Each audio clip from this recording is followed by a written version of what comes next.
Custo de vida, emprego e desemprego, cesta básica, tarifas públicas, salário mínimo. Agora, na Brasil Atual, a análise do DIEESE.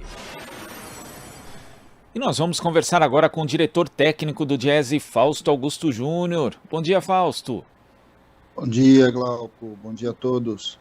Fausto, dados do IBGE mostram que a produção industrial no Brasil praticamente continuou estagnada em abril para maio, né? Um crescimento aí de 0,3%, sendo que na comparação com maio de 2021 o resultado foi bem similar, né? 0,5%. Agora a atividade do setor acumula queda de 2,6% no ano e 1,9% em 12 meses. A produção industrial ainda não voltou aos patamares pré-pandemia, que já não eram bons. O que esses números representam do atual momento da economia brasileira, Fausto? Bem, Glauco, na verdade a gente vem assistindo já há algum tempo o problema da indústria. A indústria está parada, né? Ou seja, a indústria não cresce, a indústria basicamente está estagnada, e a gente vai assistindo aí uma redução bastante acentuada quando a gente compara esses números com dados de 10 anos atrás, ou seja, a indústria encolheu. E esse é um dado bastante significativo para entender o que está acontecendo com o Brasil, né? O Brasil vem se transformando cada vez mais num país em que a questão agropecuária, a questão da mineração, ou seja, a questão exportadora, ela se sobrepõe à produção nacional, de um lado e de outro. Você tem aí um crescimento do setor de serviços, mas o crescimento no setor de serviços, que é como a gente viu, já vem falando há bastante tempo, vem gerando um emprego de baixa qualidade, um emprego informal, um emprego de renda menor. O debate sobre a indústria é um debate que precisa ser feito no nosso país, né? De alguma forma, o atual governo simplesmente deixou ao mercado, trabalha com a ideia de que a melhor política industrial é não ter política industrial, e o resultado, de alguma forma, está aí. A gente tem uma indústria que estagna, uma indústria que não cresce, que não consegue gerar empregos e postos de trabalho para o conjunto da população, e postos de trabalho em especial vinculados aí ao mundo formal, à carteira assinada, e a gente vai, de certo modo, cada vez mais se secundarizando num momento que é bastante importante, é um momento em que está tendo uma mudança na indústria no mundo, a chamada digitalização, a indústria 4.0 está chegando, toda a discussão da eletrificação veicular, da descarbonização, tudo isso, de alguma forma, está de lado como política pública, como política de desenvolvimento industrial. O Brasil é um país importante do ponto de vista da indústria, é um país que conseguiu construir uma indústria em toda a sua complexidade, mas vem perdendo elos dessa cadeia, da chamada cadeia produtiva, e cada vez menos a sua participação vem se colocando aí na indústria global. De alguma forma, a gente precisa reverter essa trajetória, construir uma política diferente que, de alguma forma, priorize uma indústria nacional que construa, de certo modo, possibilidades aí para atravessar essa transição aí do século XXI. Agora, esse vai ser um desafio grande para um eventual novo governo, Fausto, quer dizer, não só retomar a vocação industrial do Brasil, mas também dentro desse aspecto do que a gente chama de transição ecológica, sob uma nova base, não só para respeitar o meio ambiente, mas também para gerar postos de trabalho de qualidade que deixaram de ser criados nesse período recente no Brasil? Sim, é uma transição importante e é bastante complexa, mas ela é fundamental de ser feita, Glauco. Nós temos que mudar um pouco o olhar, né, de como constrói uma política industrial e como a gente pensa para frente num setor tão significativo. É fundamental que as demandas nacionais, as demandas do povo, né, as demandas das necessidades reais da população sejam a base da reorganização industrial. É importante que a cada incentivo, a cada financiamento, a cada efetividade, aí, cada tomada de decisão de compra pública, seja baseada na melhoria da vida das pessoas, no atendimento das necessidades, na efetivação dos direitos.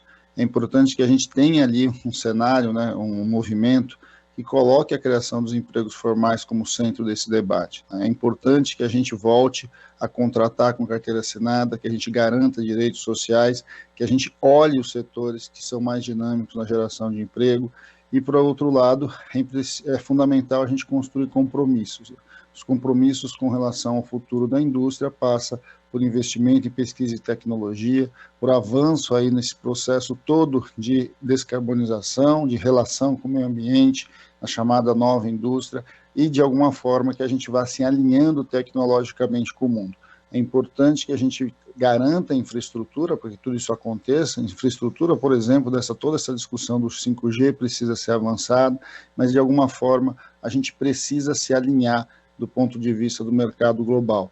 É importante que elos fundamentais da cadeia sejam reorganizados, a gente precisa ter um olhar mais cuidadoso sobre as micro e pequenas empresas, metade dos empregos estão naquelas micro e pequenas empresas, é importante que a gente trabalhe questões vinculadas à inovação tecnológica nas pequenas e médias empresas, é importante que a gente reorganize todo o processo de financiamento para essas indústrias e que de alguma forma a gente vá realinhando o que a gente está chamando de reorganização da indústria. É importante que grandes grupos, né, em especial grandes setores como petróleo e gás, como saúde, são segmentos que têm potencialidades bastante significativas para que a gente consiga compreender e avançar aí para um futuro.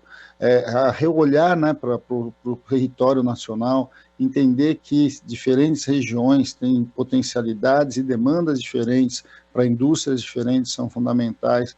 De certo modo, a gente precisa avançar num olhar que, de um lado, a gente precisa fortalecer, manter, incentivar as transições das indústrias que já estão incorporadas, as indústrias tradicionais aqui no Brasil, e de outro, a gente precisa olhar para o futuro, para a reconstrução de um olhar industrial que, de alguma forma, nos coloque no século XXI.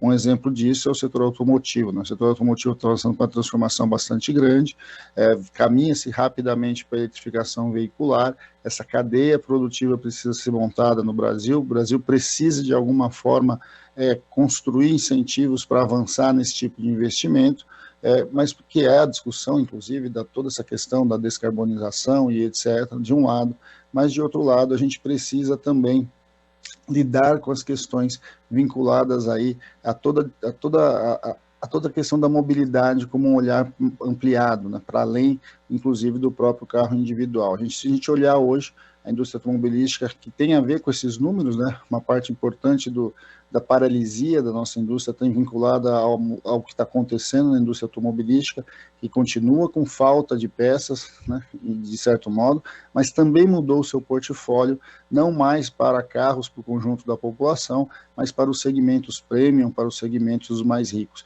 De alguma forma, a gente precisa reolhar uma indústria que precisa olhar para o Brasil, precisa olhar para a sua população, precisa olhar para uma população que tem uma renda aí, na sua grande maioria, em mais da metade, de no máximo R$ 1.500. É preciso resolver os problemas do povo. A partir disso, a gente pode reconstruir uma indústria que faça sentido para o nosso país e que puxe o nosso desenvolvimento.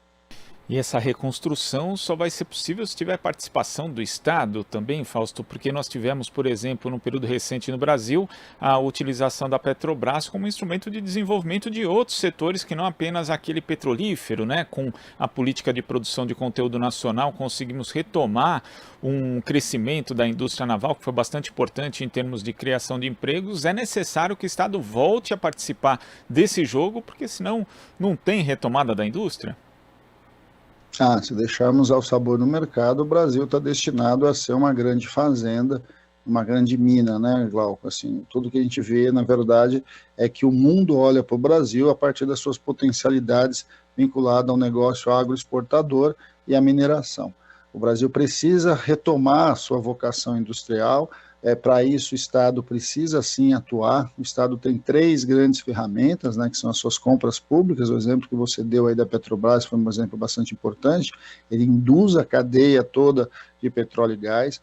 O Estado tem as isenções tributárias, né, os subsídios tributários diversos, que ele se utiliza, mas se utiliza muito mais vinculados aos lobbies que estão com o Congresso do que uma estratégia, de fato, de fortalecimento da indústria, e os financiamentos, né, os financiamentos subsidiados, principalmente vinculados ao BNDES. Vamos lembrar que, no caso do BNDES, é um absurdo. Por exemplo, a diretoria industrial do banco nem existe mais. O atual governo simplesmente entendeu, vem transformando o BNDES num banco simplesmente quase comercial.